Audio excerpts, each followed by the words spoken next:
Et on poursuit, pas de rediffusion aujourd'hui, chers auditeurs. Nous sommes avec Yann Valéry, le rédacteur en chef de Braise Info. Bonjour et merci d'être avec nous. Bonjour à tous les auditeurs. Alors aujourd'hui, on va parler de la carte de presse. Vous vous interrogez sur la pertinence de cette classification. Oui, effectivement, ça fait assez longtemps que je réfléchis à ça, mais effectivement, moi, je suis un partisan, bien que journaliste indépendant, moi, je suis un partisan de l'abolition totale de la carte de presse parce que je pense que c'est un vestige du XXe siècle, hein. C'est une carte qui a été votée par le Front populaire, comme beaucoup d'autres vestiges d'ailleurs, donc en 1936. Et c'était une carte qui avait vocation au départ à protéger socialement les journalistes. D'ailleurs, on retrouve sur Internet, pour vos auditeurs un peu curieux, on retrouve la loi, d'ailleurs c'est pas 1936, pardon, c'est 1935, la loi qui amène à la création de cette carte de presse. Mais il faut savoir en fait une chose, c'est qu'aujourd'hui, donc en 2025, cette carte de presse, elle est attribuée par une commission qui est composé essentiellement de journalistes du système et de représentants patronaux qui eux-mêmes sont dans le système. Donc ça fait que si vous demandez cette carte de presse-là en tant que média alternatif ou en tant que journaliste un peu dissident, eh ben, de toute façon, vous avez très peu de chances de l'avoir. Et en plus, au-delà de vos affinités idéologiques, j'ai envie de dire, vous avez tout un parcours du combattant bureaucratique qui est à l'image de la bureaucratie française, qui est j'ai envie de dire, qui rebute n'importe quel amoureux de la liberté. Je suis allé faire un tour ce matin sur le site de la CPPAP, Commission paritaire des publications et agences de presse, pour faire reconnaître votre journal comme organisme de presse, même en version numérique aujourd'hui. On a envie d'abandonner à peu près au bout d'une minute.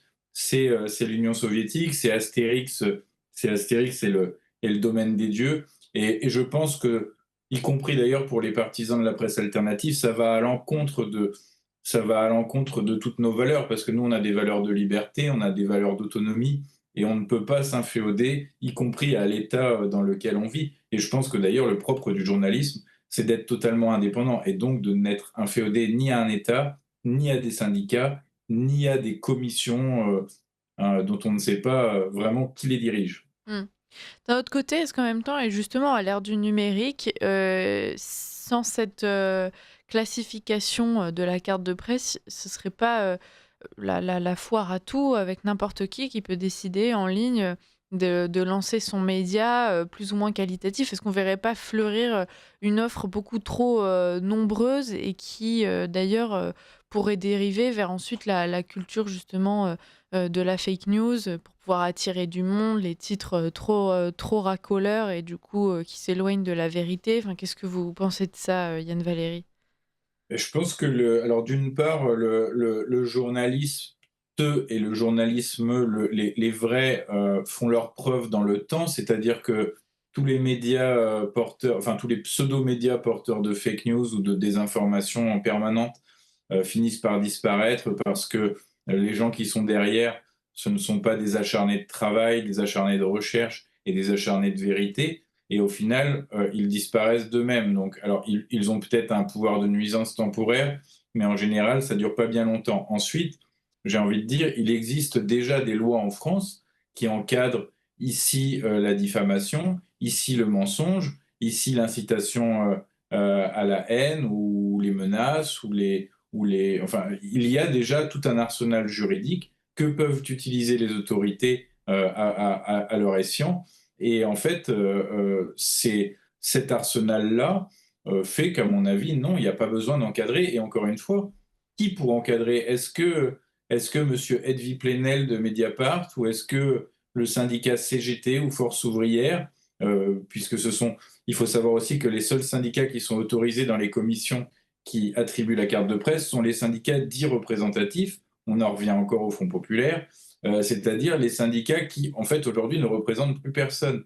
Donc, est-ce que ces gens-là, est-ce que ces journalistes du service public aussi, comme de certains gros groupes de presse, ont une légitimité quelconque pour décider que vous, Liselotte, ou moi, ou d'autres, sommes journalistes? Non, je pense que le journalisme, c'est avant tout un état d'esprit, l'envie de rechercher, l'envie d'être honnête.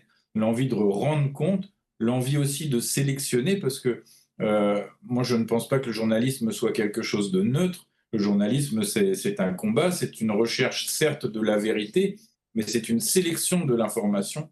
Et nous passons tous, vous, moi et nos adversaires journalistiques, si j'ai envie de dire ainsi, on passe notre temps à sélectionner l'information en fonction de notre ligne éditoriale, en fonction de l'actualité aussi qu'on estime la plus importante. Donc non, je ne pense pas qu'il faille encadrer. D'ailleurs, dans d'autres pays, les façons d'attribuer ces cartes de presse ne sont pas exactement pareilles. Et puis, au-delà de ça, je suis un amoureux de la liberté et je pense tout simplement que est journaliste celui qui a envie de rédiger, d'enquêter, de se constituer des réseaux qui permettent de transmettre de l'information au lecteur, tout simplement. Mmh.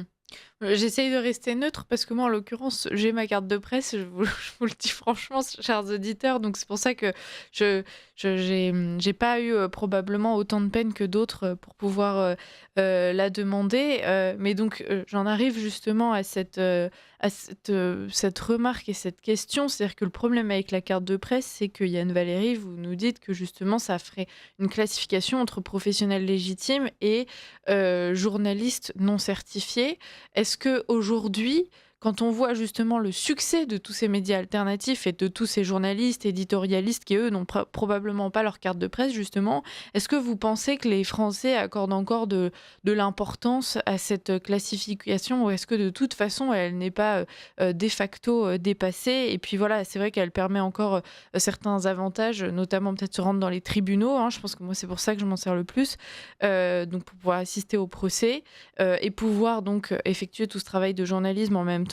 Mais est-ce que vous pensez qu'il se pose encore réellement la question d'être ressenti par le public et par les Français comme étant véritables journalistes ou pas? Alors non, là, je vous rejoins totalement. Alors, moi, je vous réponds du tac au tac. Moi, j'ai pas de carte de presse et j'en ai jamais fait la demande parce que c'est peut-être mon côté un peu libertaire, Mmh. mais j'estime que j'ai pas demandé à un État de valider ce que je fais en tant que travailleur. Après, oui, vous avez raison. Pour le grand public, quand vous dites que vous êtes journaliste, le grand public vous demande pas votre carte de Mmh. presse.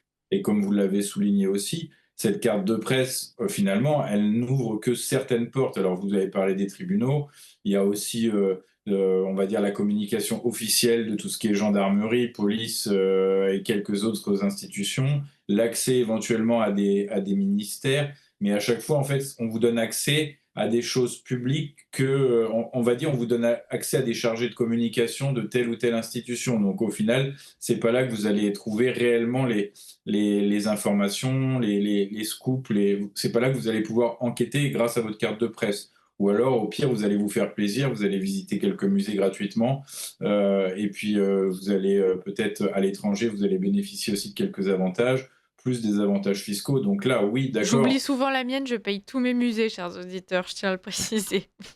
Et ensuite, oui, aux yeux du grand public est légitime celui qui enquête, celui qui a un Mmh. journal. Néanmoins, je ne sais pas si vous avez suivi ça, cher Liselotte, mais Emmanuel Macron a récemment fait un geste pour les journalistes de grand chemin, quand même à les appeler Jean-Yves Le Gallou, c'est-à-dire qu'il veut créer une sorte de label de Ouais. qui serait le bon journaliste et qui serait le mauvais journaliste. Et là, je pense qu'on va encore plus loin que la carte de presse, parce que c'est-à-dire qu'on va se retrouver avec toute une corporation. En fait, on va se retrouver avec deux corporations.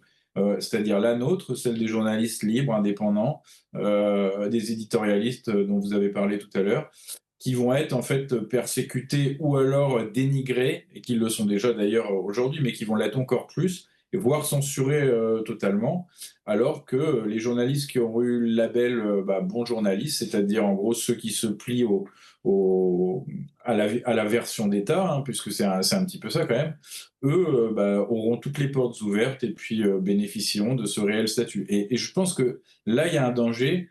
C'est pour ça aussi que je pense que d'une part, cette carte de presse, elle n'est pas essentielle parce que, et je dirais même, il faut la refuser et on devrait même peut-être songer en tant que groupe alternatif, groupe dissident, j'ai envie de dire, on devrait peut-être même songer à faire, s'ils lancent vraiment leur label, à faire un contre-label, c'est-à-dire, mais vraiment quand je dis un contre-label, c'est un label non idéologique, c'est-à-dire on est des centaines, voire des milliers de journalistes qui travaillons dans des, dans des médias avec des lignes éditoriales totalement différentes, mais on pourrait au moins s'unir derrière la notion de journalisme dissident et de combat pour la liberté. Et ça, ce serait une initiative, à mon avis, intéressante parce que plus on sera fort, j'ai envie de dire un peu comme des syndicats, plus on pourra peser aussi et moins on agira seul, chacun dans son côté. Ça, je pense que c'est une réflexion à avoir entre toutes les personnes qui travaillent, car comme vous l'avez dit, nos médias ont de plus en plus d'audience et donc de plus en plus d'influence et donc de pouvoir aussi.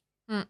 Et de légitimité, puisque Et de effectivement, je pense que légitimité. tu y a beaucoup de journalistes qui, enfin, si on se met à renforcer ces critères et qu'effectivement ça devient officiellement un outil pour Emmanuel Macron, cette carte de presse, un outil qui permettrait de décider qui est ou non journaliste et qui donc a le droit ou non, de traiter, légitimement l'information.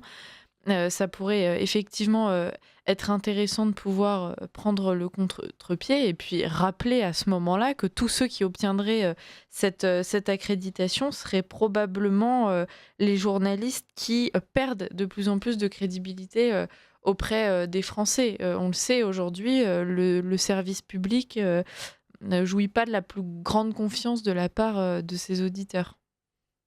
Oui, bah, tout à fait. J'ai envie de souligner aussi pour terminer il y a aussi quelque chose qu'on n'a pas abordé, c'est au niveau professionnel. C'est-à-dire qu'aujourd'hui est reconnu journaliste professionnel quelqu'un qui est salarié. Or, on vit dans une société où le salariat est en chute libre et où il y a des auto-entrepreneurs, il y a des indépendants, il y a des pigistes, etc. Et eux ne sont pas reconnus non plus comme journalistes. Si vous êtes auto-entrepreneur, vous ne pouvez pas être journaliste. C'est dans la charte initiale de constitution du journalisme professionnel. Bon, bah voilà, c'est encore une fois des impasses bureaucratiques à la française qui sont insupportables et qui doivent, à mon avis, irriter n'importe qui a envie d'être libre et qu'on l'emmerde pas dans son travail, quoi. Qu'on nous laisse faire notre travail, qu'on arrête de nous dénigrer, qu'on nous combatte éventuellement sur le terrain des idées. Et comme vous disiez en introduction, les gens, et il y en a qui font des fake news, qui mentent, qui abusent. À mon avis, ces gens-là, ils s'auto-éliminent d'eux-mêmes. Et puis, si ça va trop loin, bah, ils se retrouvent devant les tribunaux. Et voilà, mais qu'on laisse les journalistes et les dissidents faire leur travail. Ouais.